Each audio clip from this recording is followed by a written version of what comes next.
Hello. Look at this standoff.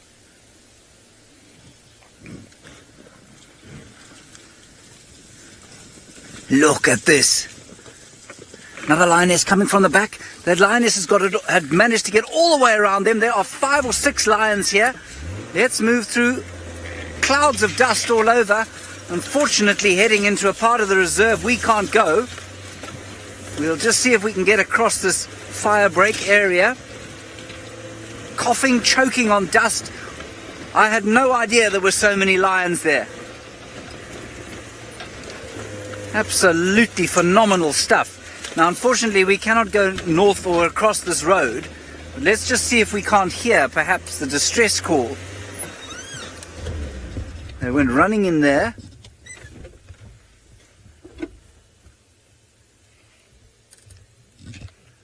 No, I can't hear anything. That was spectacular. I think there were 8 lions there, chasing that herd of buffalo, that small herd, like I say, of bulls, and at least 4 of them had managed to get around the back of the buffalo. And, well, the ambush was set. It was perfectly executed, except that, of course, their courage failed them at the very last moment. Well, why wouldn't it? It's not unusual, of course, for big bull buffalo to toss lions into the air, and I suspect that the chasing ones just weren't fast enough to get onto them. Let's go a little bit further forward. There's Sydney in front of us. What a sighting. They're behind us.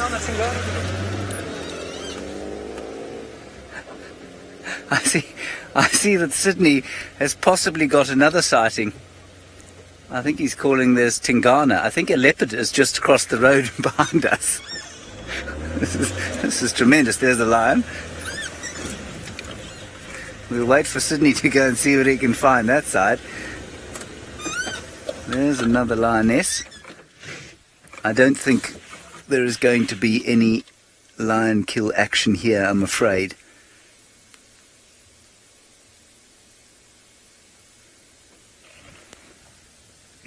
Well, good for the buffalo, not great for us, but, of course, these lions will probably not give up. And they'll keep following and harassing these buffalo. All right, those of you who just joined us on social media, an action-packed afternoon continues. Sydney, I think, is after a leopard over there, so if you would like to continue watching the show, just go to YouTube, type in Safari Live, you can watch the rest of the show. Sydney's going towards a leopard, Steve's on his way to a leopard, and in fact, Ralph on foot is also on his way to a leopard, so there should be leopards galore. Well, we'll see you next time when the action breaks.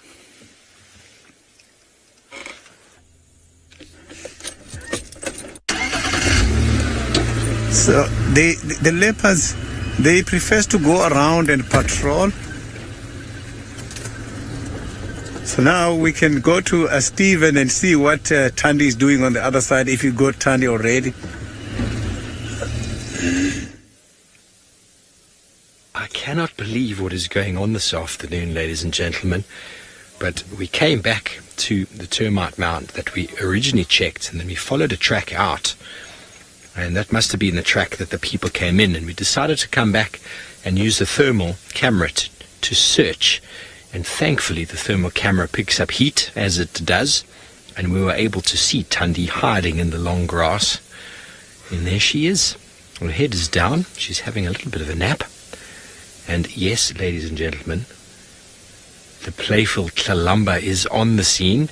She is just hiding at the moment, but I have no doubt she will make herself available in a few moments. I have a feeling that she is busy feeding on the small kill that Thandi provided for.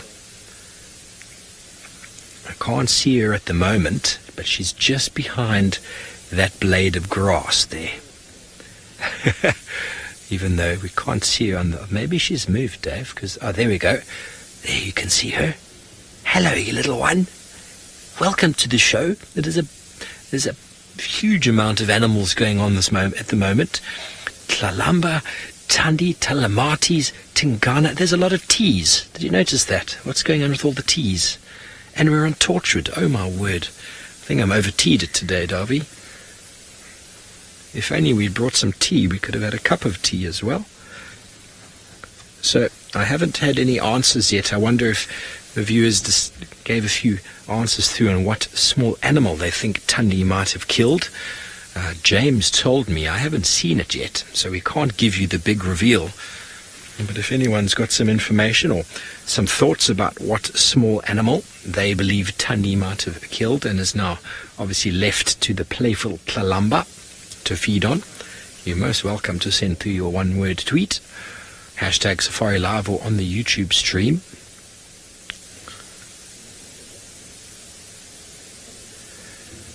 You are all thrilled to see them. We are too. We weren't going to give up. We knew they were here somewhere. But you know, when you get a GPS pin off of a phone, there's always a little bit of room for error from distance. So there's no way we could have seen this from the road, which is what we thought we might have been able to. But when you drove off about 50 meters, came around a termite mound, used the thermal camera, and that is how we found her. If you want to have a little look at the thermal camera in a moment, Lou, you're most welcome to. Nice warm Thandi, sitting in the afternoon. Her belly is a little bit bloated. She's eaten a little bit of something. She's not full.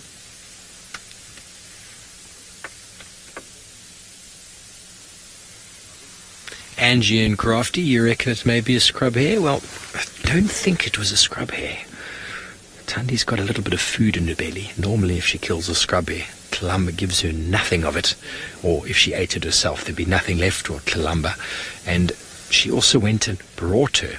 So she must have gone and collected the cub at some point and brought her here. I don't really know. I wasn't here this morning. But hopefully we will get another view and we'll be able to find exactly what it is. I was told what it is, but it'd be nice to see it and to show you on camera as well. Rosh, we would think it was a deka. That is Thandi's favorite meal, was a deka, but apparently it is not a deka. Apparently it was not a deka, but we shall still see. We've got the little Tlalamba's head is up again, Davy. She wants to have a little bit of time on the camera. It's not the best view of her. We'll spot her there in the long grass, and then maybe if you want to go to the thermal, Lou, you might get a little bit more of a view. It's a little bit obscured actually by that grass. Just goes to show it's a little bit thick. Her head's up again. You can see her moving. Okay, well, we're going to go to the fleur. There we go. You can just see the warm ear and head of the little one. And the way that she's behaving makes it, to me, seem like she's feeding on something. Just in time, because Thandi's gone completely flat. Look at that. Without the thermal, you would not see her there. Going back to the normal camera, look at that. There's no obvious sign of a leopard behind that grass, is there? Okay, well, it seems like it's a jam-packed afternoon with all the characters, and let's go back over to Sydney, who somehow found Tingana.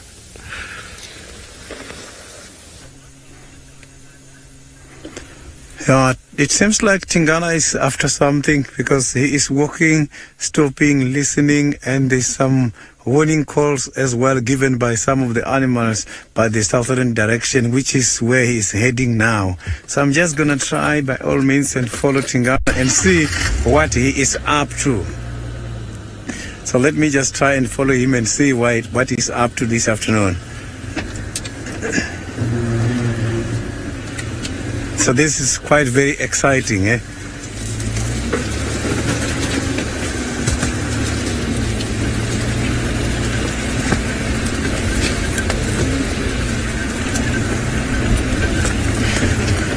Yeah, that is quite very much interesting. Unbelievable to have such a great sighting at the same time.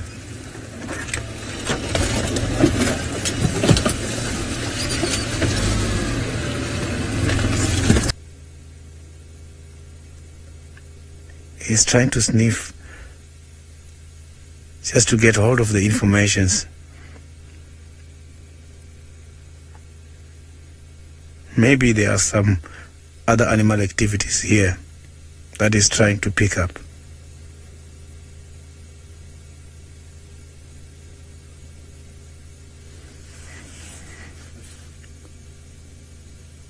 So there's quite a very big donga right ahead of Tingana. Yeah, there was some elephant trumpeting now. He heard that those were the elephants, some elephants in the area. He confirmed that it's not a small animal. Maybe it's the elephants breaking branches.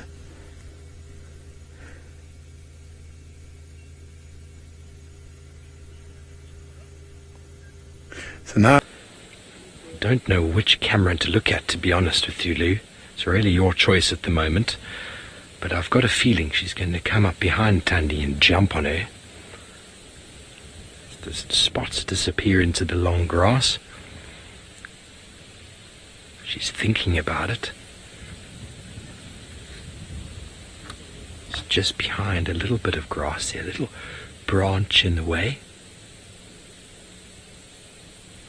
Okay, well, we're going to go to the thermal.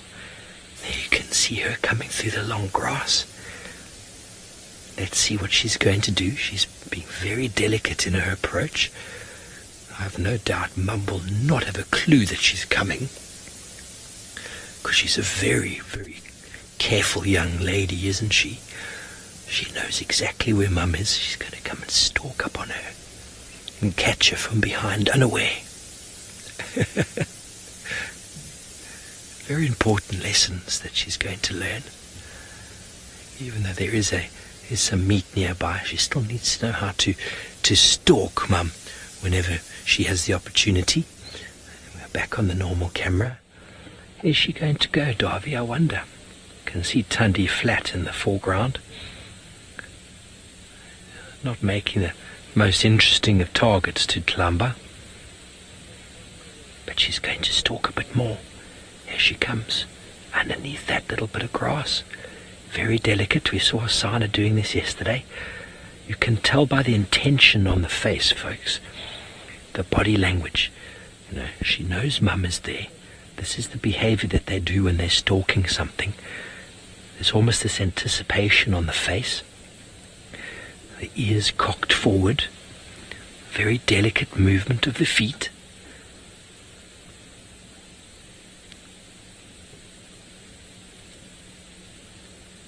Tail very flat behind her. Her body low to the ground. She's within striking range. You can see her back legs are almost bunching up behind her. Probably one or two more paces and she's going to launch her attack. Are you ready for this, folks? It's going to come very soon. She's got to put down that one last foot. I'm keeping my eye on Mum. She's pretending she has no idea what's going on. Her eyes are just a little bit open. How well have you done, Tlalamba? Mum might give you a score afterwards.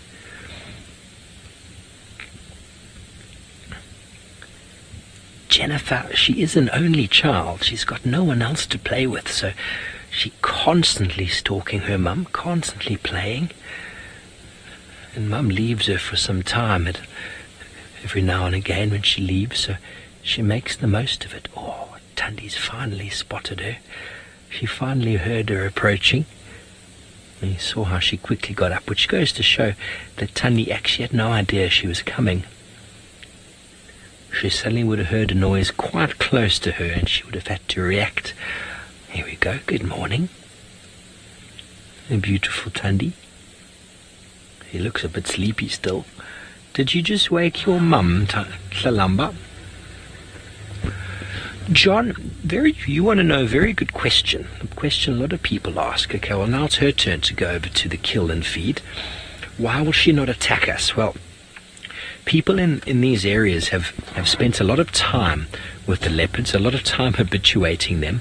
Now, habituation means that from a young age, we spend time with the animals and we don't cause them any negative behavior. They don't really know what the vehicle is. They've never evolved on the African continent with a vehicle. Is the kill right there? Is she going to show it to us? I think it might be. Yes, it is. And so she doesn't see us as a threat. We've given her lots of space, but she was born to a mother who was relaxed. So in the beginning, it took a lot of work by individuals to get leopards relaxed. And once they get relaxed to the vehicle, they're actually quite easy to view with the vehicle from these sort of distances. They don't see us as food. We never steal their food from them. We never harass them in any way. So they have no real need to attack us. But on foot, they see us as a very different individual, because they've evolved on the African continent with the upright standing man, and they do not like us very much on foot, and either will hide or run away. And if you do get too close, especially if they've got a cub, you can potentially be attacked by a leopard. They are potentially dangerous animals, so you have to be the steenbok off of my face.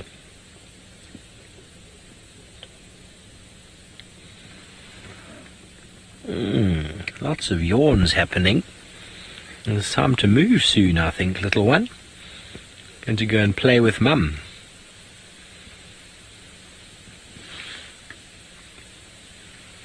Minamu, with regards to African Indian leopards, I believe that the much of a muchness.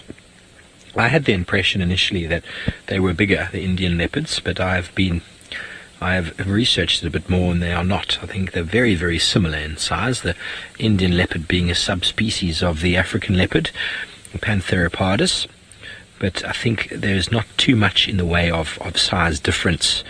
Obviously, there's probably some genetic differences amongst them. For example, in South Africa, you get Pantheropardus up here in the Lowveld, which is these leopards that we see, but then you also get the Cape leopard, which is actually the same species, but yet they are far smaller. And that's got a lot to do with the food that they eat. Being a smaller leopard down there has benefited them, so nature has kind of selected for the smaller gene down there, whereas up here you need to be a little bit bigger to sort of fit into the food chain up here, and being too small would have competed more with the caracal and the serval, I would say. So they kind of fit in that niche just above, but yet the same species. There we go. Did you get something caught in the claws? Is trying to pay attention to something.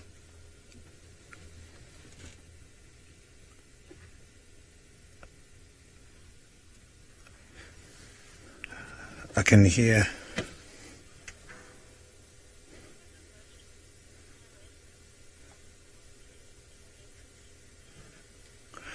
I didn't get the question from Philip very nicely. If you can bring back that question.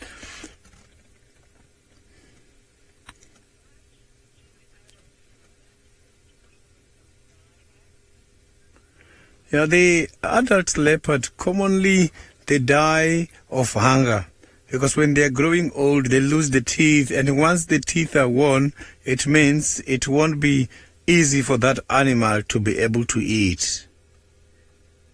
So that is what kills the leopards the most. They don't have quite a lot of enemies.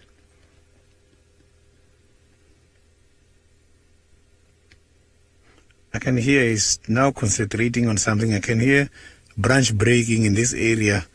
It seems like there's one of the big mammals here, not far away. Too much noise from the bushes.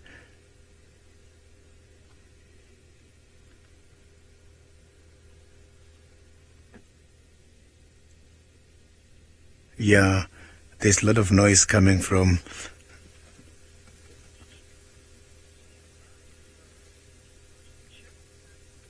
So now we can go to Steve and hear what Steve is going to tell us from his side.